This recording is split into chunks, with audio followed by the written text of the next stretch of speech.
Hello વિદ્યાર્થી મિત્રો, હું તમારું માનવ ક્લાસીસમાં ફરી હાર્દિક સ્વાગત કરું છું. ચાલો આજે આપણે ધોરણ 6 નો પાઠ 9મો આપણું ઘર અને પૃથ્વી જોવાનું છે. તો ફટાફટ આપણી ચેનલને લાઈક એન્ડ સબસ્ક્રાઇબ કરી નાખો જેથી અમારા વિડીયો તમને બધા જ મળી રહે. તો આપણે આજે આ આપણું ઘર અને પૃથ્વીનું સોલ્યુશન જોશું. એમાં વિકલ્પનું જોઈએ આપણે. તો કે પહેલો વિકલ્પ શું કહે છે કે સૂર્ય કયા તારામંડળનો એક સ્વયં પ્રકાશિત તારો છે? તો કે મંદાકિની. નીચેનામાંથી કોનો સમાવેશ સૌર મંડળમાં થાય છે? તો કે ઉપરયુક્ત તમામ છે. તો કયા કયા છે? ગ્રહો અને ઉપગ્રહો, ઉલ્કાઓ અને ધૂમકેતુઓ. સૂર્ય પૃથ્વી કરતા કેટલો મોટો છે? તો કે 13 લાખ ગણો. સૂર્યથી સૌથી નજીકનો ગ્રહ કયો છે? તો કે બુધ. પૃથ્વીને સૂર્યની ફરતે આંટો પૂર્ણ કરવામાં કેટલો સમય લાગે છે? 365 એટલે 365 દિવસ એટલે 1 વર્ષ. મંગળને ખાલી જગ્યા ઉપગ્રહ અથવા ઉપગ્રહો છે તો કે કેટલા? 2. ગ્રહ અને તેની વિશેષતા બાબતે અયોગ્ય જોડી કઈ છે તે કહો. તો કે મંગળ કેવા કલરનો વાદળી રંગનો ચમકતો ગ્રહ છે? સૌર મંડળના કયા ગ્રહને 79 ઉપગ્રહો છે? તો કે ગુરુ. નેપચ્યુનના વાતાવરણમાં કયો ઝેરી વાયુ છે? તો કે મિથેન. હવે જોઈએ આપણે આગળ. મહારાષ્ટ્રનું કયું સરોવર ઉલ્કા પડવાથી બનેલું હોવાનું મનાય છે? તો કે કોઈના. પૃથ્વી દડા જેવી ગોળ નથી પણ તે કેવી છે? તો કે નારંગી જેવી છે. નક્ષત્રો કુલ કેટલા છે? તો કે 27.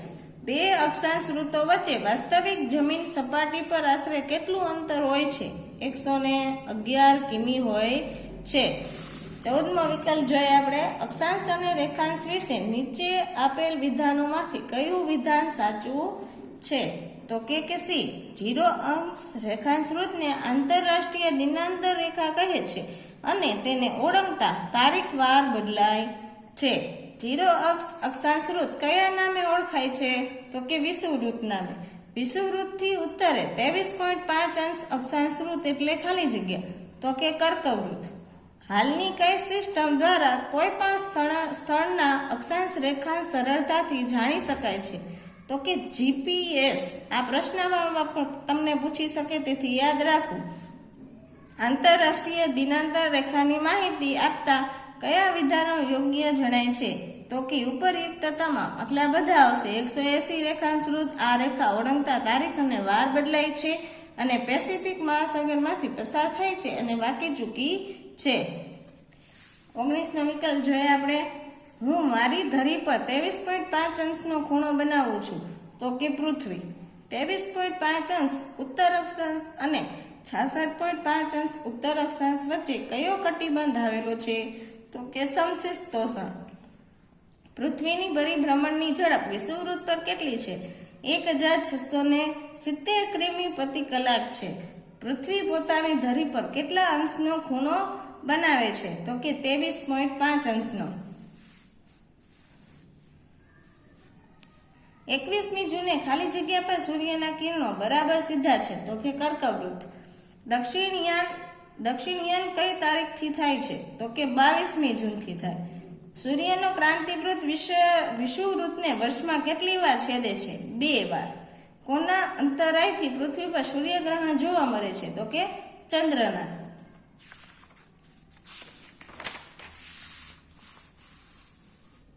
27મો વિકલ્પ જોઈ. સૂર્યગ્રહણ અને ચંદ્રગ્રહણ માટે નીચેનામાંથી કઈ બાબત સાચી છે? તો કે ઉપરયુક્ત તમામ. એટલે કઈ? તો કે સૂર્યગ્રહણ તો કે સૂર્ય અને પૃથ્વી વચ્ચે ચંદ્ર છે. ચંદ્રગ્રહણ તો કે ચંદ્ર અને સૂર્ય વચ્ચે પૃથ્વી છે.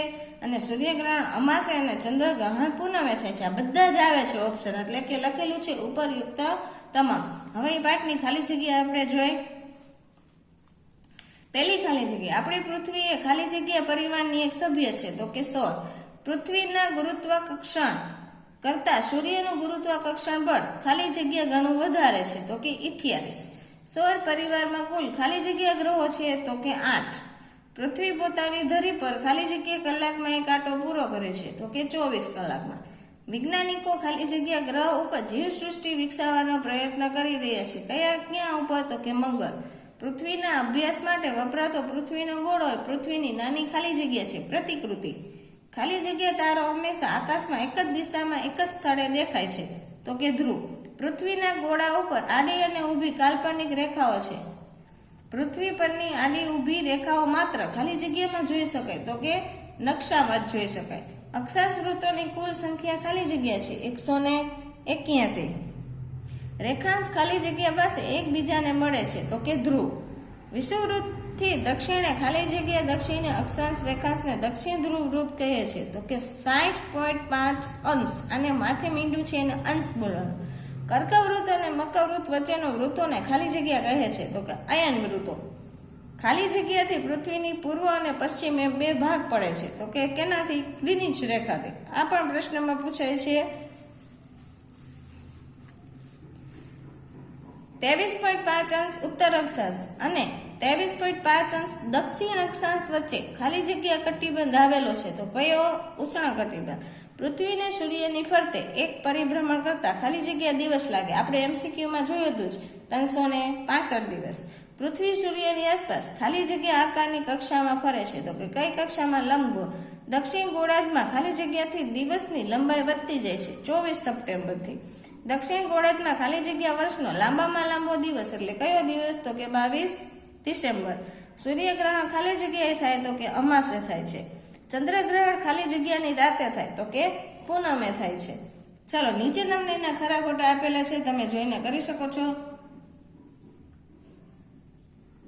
આ બાજુ પણ આપેલા છે.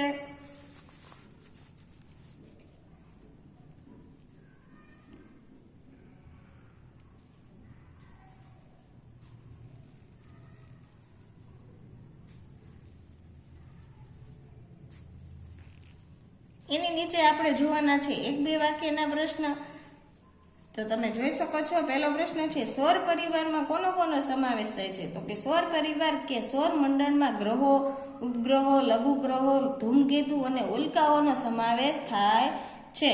પછી નેક્સ્ટ આપેલું છે સૂર્ય પૃથ્વીથી કેટલું દૂર છે તો કેટલું? 15 કરોડ કિમી છે.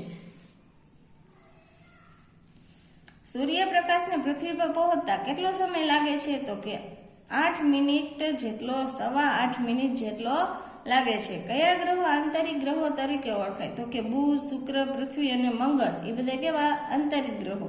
બાહ્ય ગ્રહો કયા કયા તો કે ગુરુ, શનિ, યુરેનસ, નેપચ્યુન. એ બધા કેવા કહેવાય? બાહ્ય ગ્રહો કહેવાય છે. ચલો આ 5 પ્રશ્ન જોઈએ આપણે, પાછળ 6 થી જોશું.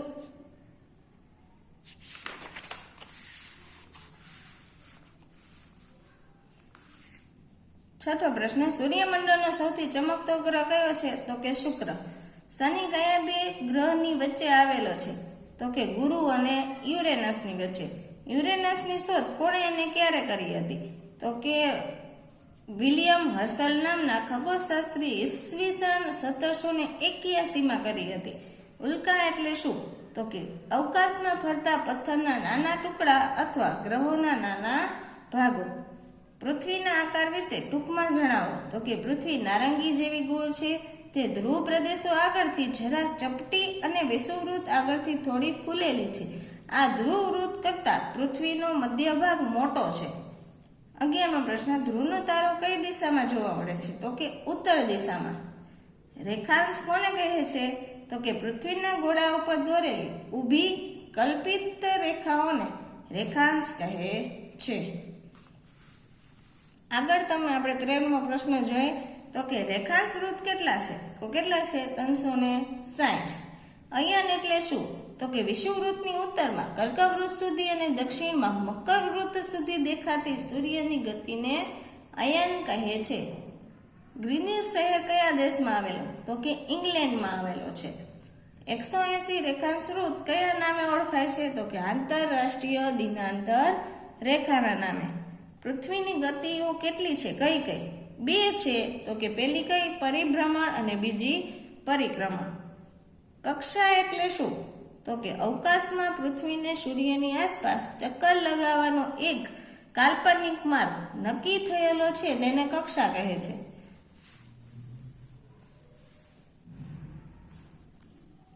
બાવીસમી ડિસેમ્બરે ભારતમાં દિવસ અને રાત્રિની લંબાઈની શું સ્થિતિ હશે તો કે 22મી ડિસેમ્બરે ભારતમાં દિવસ ટૂંકો અને રાત લાંબી હશે.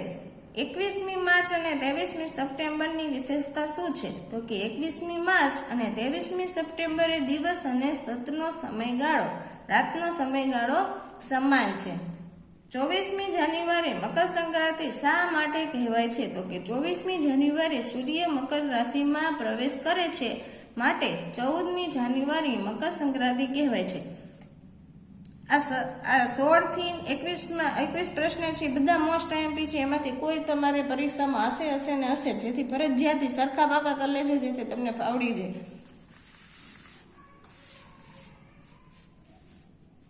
22મો પ્રશ્ન જોઈ, વિષુવ દિન કઈ તારીખે આવે છે? તો કે વિષુવ દિન 21મી માર્ચ અને 23મી સપ્ટેમ્બરે આવે છે. સૌર પરિવારના કયા ગ્રહોને પૃથ્વી પરથી નરી આંખે જોઈ શકાય છે? તો કે સૌર પરિવારના મંગળ, બુધ, ગુરુ, શુક્ર અને શનિ આ ગ્રહોને પૃથ્વી પરથી નરી આંખે જોઈ શકાય છે. પૃથ્વી પરની આડી ઊભી કલ્પિત રેખાઓ પરથી શું જાણી શકાય? તો કે આડી ઊભી કલ્પિત રેખાઓ પરથી કોઈ પણ સ્થળનું ચોક્કસ સ્થાન અને સમય જાણી શકાય. જો તમારે કેટલું યાદ રાખવાનું, ખાલી આટલું જ, કોઈ પણ સ્થળનું ચોક્કસ સ્થાન અને સમય જાણી શકાય છે. પરિક્રમણ એટલે શું? તો કે પૃથ્વી પોતાની ધરી પર ચક્કર લગાવવાની સાથે સૂર્યની આસપાસ પરિક્રમા કરે છે. ચક્કર લગાવવાની સાથે શું કરે છે? તો કે સૂર્યની આસપાસ પરિક્રમા કરે છે. પૃથ્વીની આ ગતિને તેનું પરિક્રમણ કહે છે. ઉત્તરાયણ એટલે શું? તો કે 22મી ડિસેમ્બરથી સૂર્યના સીધા કિરણો ઉત્તર તરફ એટલે વિષુવવૃત્ત તરફ પડવાનું શરૂ થાય છે, જેને ઉત્તરાયણ કહે છે. આમ ઉત્તરાયણ 22મી ડિસેમ્બરે થાય છે. ચલો આપણે ટૂંકમાં ઉત્તર હવે જોઈશું. આ નાના પ્રશ્ન હતા. ટૂંકમાં ઉત્તર તમને પહેલો આપેલો છે, કારણ આપો. શુક્રનો અભ્યાસ વધુ થઈ શક્યો નથી. તો કે શુક્રને એક પણ ઉપગ્રહ નથી. વળી તેની આસપાસ વાયુઓ અને વાદળોનું ઘટ આવરણ આવેલું છે, માટે શુક્રનો અભ્યાસ વધુ થઈ શક્યો નથી. સાવ સહેલો પ્રશ્ન છે. એને ઉપગ્રહ નથી કોઈ, અને ક્યાં છે? તો કે એની આસપાસ વાયુઓ અને વાદળોનું ઘટ આવરણ આવેલું છે. નક્ષત્ર એટલે શું? નક્ષત્રોના નામ લખો. આ થોડોક અઘરો છે. ઓમ 2 લાઈનનો છે, પણ નીચેના જે નામ છે એ બહુ જ અઘરા છે, જેથી વિદ્યાર્થીઓને પાકા કરવામાં બહુ મુશ્કેલી થાય છે. ફરજિયાત પાકા કરી લેવા. આ પ્રશ્ન પૂછાય એવો છે તમને પરીક્ષામાં. એના માટે નક્ષત્ર એટલે શું? તો કે તેના નામો જોઈએ આપણે. કોઈ પણ તારાઓનો સમૂહ અથવા એકલો તારો પણ નક્ષત્ર કહેવાય છે. તો કે એમાં કઈ? અશ્વિની, રેવતી, વિશાખા, પૂર્ણવસુ, મૃગશીર્ષ, રોહિણી, પુષ્પ, આદ્રા, સ્વાતિ વગેરે જાણીતા સ્ત્રોતો છે. કોઈ પણ સ્થળનો અક્ષાંશ કેવી રીતે નક્કી કરવામાં આવે છે? તો કે પૃથ્વીની સપાટી પરના કોઈ પણ સ્થળને જો સીધી રેખાથી પૃથ્વી કેન્દ્ર સાથે જોડવામાં આવે તો તે રેખાથી વિષુવવૃત્તીય કાલ્પનિક સપાટી સાથે કેન્દ્ર આગળ જેટલા અંશનો ખૂણો થાય તેટલો સ્થળનો અક્ષાંશ બને છે. અક્ષવૃત્ત કોને કહે છે? આ મોસ્ટ આઈએમપી પ્રશ્ન છે. પૃથ્વી ઉપર ઉત્તર અથવા દક્ષિણ કઈ વૃત્ત છે? જુઓ, ઉત્તર અથવા દક્ષિણ ગોળાર્ધમાં વિષુવવૃત્તથી સરખા કોણીય અંતરે. ક્યાંથી? તો કે વિષુવવૃત્તથી સરખા કોણીય અંતરે મળેલા સ્થળોને જોડનારા પૂર્વ પશ્ચિમ સળંગ વર્તુળને અક્ષવૃત્ત કહે છે. હવે અક્ષાંશ વૃત્ત અને રેખાંશ વૃત્ત બેમાં ડિફરન્સ શું? તો કે પૃથ્વીના ગોળા પર દોરેલી આડી કાલ્પનિક રેખાઓને અક્ષાંશ વૃત્ત કહે છે, અને જ્યારે ગોળા ઉપર દોરેલી ઊભી રેખાઓને રેખાંશ. યાદ રાખવાનું, આડી એટલે અક્ષાંશ અને ઊભી કાલ્પનિક રેખા એટલે રેખાંશ વૃત્ત. ઉત્તર ગોળાર્ધ અને દક્ષિણ ગોળાર્ધ એટલે શું? તો કે વિષુવવૃત્ત પૃથ્વીના એક સરખા 2 ભાગ કરે છે. વિષુવવૃત્તની ઉપરનો ભાગ એ ઉત્તર ગોળાર્ધ અને નીચેનો ભાગ એ દક્ષિણ ગોળાર્ધ તરીકે ઓળખાય છે. પૂર્વ ગોળાર્ધ અને પશ્ચિમ ગોળાર્ધ એટલે શું? તો કે ગ્રીનિચ રેખાની પૂર્વ તરફનો 180 રેખાંશ સુધીનો ભાગ પૂર્વ ગોળાર્ધ અને ગ્રીનિચ રેખાની પશ્ચિમ તરફના 180 રેખાંશ સુધીના ભાગને પશ્ચિમ ગોળાર્ધ કહે છે. પૃથ્વી પોતાની ધરી પર ન ફરે તો શું થાય? આ પ્રશ્ન પૂછાયો છે.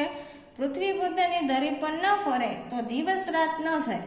પૃથ્વીના સૂર્ય તરફના ભાગમાં અંજવાળું જ રહે છે અને વિરુદ્ધમાં ભાગમાં અંધારું જ રહે છે.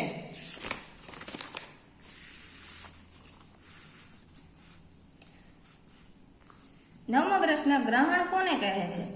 ચંદ્ર, પૃથ્વી અને સૂર્ય ક્યારેક સીધી રેખામાં આવે છે ત્યારે સૂર્યનો અમુક ભાગ દેખાતો બંધ થાય, અથવા પૂર્ણ ચંદ્રનો અમુક ભાગ ન દેખાય કે આખો ચંદ્ર ન દેખાય તેવી ઘટનાને ગ્રહણ કહે છે. પછી નીચે તમને આપેલું છે કારણ આપો. શનિને પાઘડીયો ગ્રહ કહે છે. આ મોસ્ટ આઈએમપી છે અને નીચેનો 11મો પ્રશ્ન છે એ પણ મોસ્ટ આઈએમપી છે. શનિ અને સૌર મંડળનો કદમાં બીજા નંબરનો ગ્રહ છે. તેની આસપાસ નીલા રંગના તેજસ્વી વલયો આવેલા છે. આ વલયો માથામાં પહેરેલી પાઘડી જેવા લાગતા હોવાથી શનિને પાઘડીયો ગ્રહ કહે છે. ચલો 11મો પ્રશ્ન જોઈએ, લાસ્ટ છે.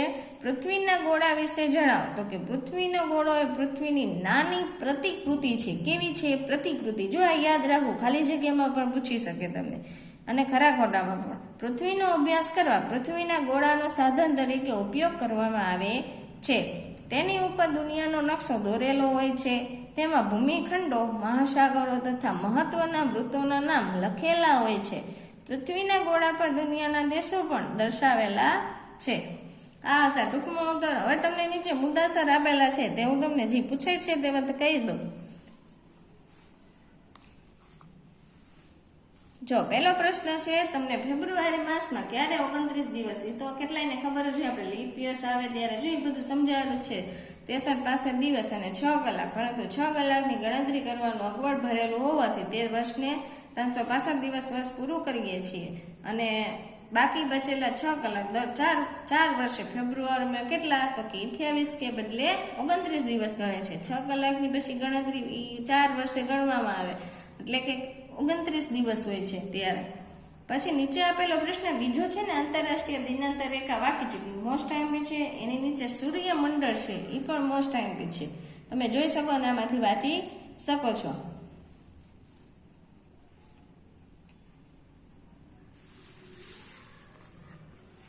આ બાજુ પણ ટૂંક નોંધો તમને આપેલી છે. આ કટિબંધો તમને આપેલા છે, એમાં ગમે એ કટિબંધનું તમને નાના પ્રશ્નમાં પણ પૂછી શકે છે. તેથી તમારે ધ્યાન રાખીને પાકું કરી લેવું. જો નીચે ચંદ્રગ્રહણ પણ આપેલ છે એ પણ પાકું કરી લેવું. અને આ સૂર્યગ્રહણ 7મો અને 8મો પ્રશ્ન પણ પૂછાયો. આ વધારે પૂછાય છે. 8મો પ્રશ્ન મોટા પ્રશ્નમાં પૂછાય છે, મુદ્દાસર છે એટલે આકૃતિ દોરવી એમાં ફરજિયાત છે, જેથી તમને ખબર પડે અને મેમને પણ ખબર પડી શકે. જો નીચ પાછળ તમને આ ગ્રહો વિશે આપેલા છે, બધા ગ્રહોનું વિશ્લેષણ તમને કરેલું છે એટલે પાકું કરી લેવું. એકમાં પણ તમને પૂછી શકે, એક માર્કમાં પણ, કે બુધ વિશે જણાવો. શુક્ર, મંગળ, ગુરુ, યુરેનસ, પૃથ્વી અને નેપચ્યુન એમાંથી કોઈ પણ આવી શકે છે.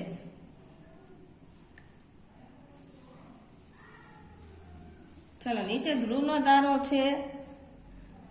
10મો પ્રશ્ન એ થોડોક ઓછો પૂછાયો છે પણ પાકો કરવો ફરજિયાત છે. જો નીચે પાછી આકૃતિ એવી ચંદ્રગ્રહણની આકૃતિ દોરો છે ને, આવી રીતના પણ ખાલી પૂછી શકે. ખાલી આકૃતિ પણ તમને તમારા મેમ પૂછી શકે છે. આ તો ખાસ કરી લેવું, પૂછાય એવું છે. અને જો આને આ તમે યાદ રાખશો ને તો તમને એના ઉપરથી ઘણું બધું આવડી જશે. MCQ, નાના પ્રશ્ન ઘણું બધું આવડશે. જો આપણે બધું શીખી ગયા હતા કે ઉષ્ણ શીત કટિબંધ એટલે 66.5 અંશનો ધ્રુવવૃત્ત એટલે કે ઉત્તર ધ્રુવવૃત્ત. આ બધા આ ઉષ્ણ શીત કટિબંધ એટલે ઉત્તર ધ્રુવ કહેવાય અને આ દક્ષિણ શીત કટિબંધ એટલે દક્ષિણ ધ્રુવવૃત્ત. હવે નીચે તમને એના આપેલા છે જોડકા. ચાલો આપણે આ વિડીયોના વિરામ આપશું. અમે ફટાફટ તમારા માટે પાછા નવા વિડીયો લાવી એના માટે અમારી ચેનલને લાઈક અને સબસ્ક્રાઈબ કરી નાખો ફટાફટ, જેથી અમે તમારા માટે 6, 7, 8, 9 અને 10ના તમામ વિડીયો લાવવાની પ્રયત્ન કરશું.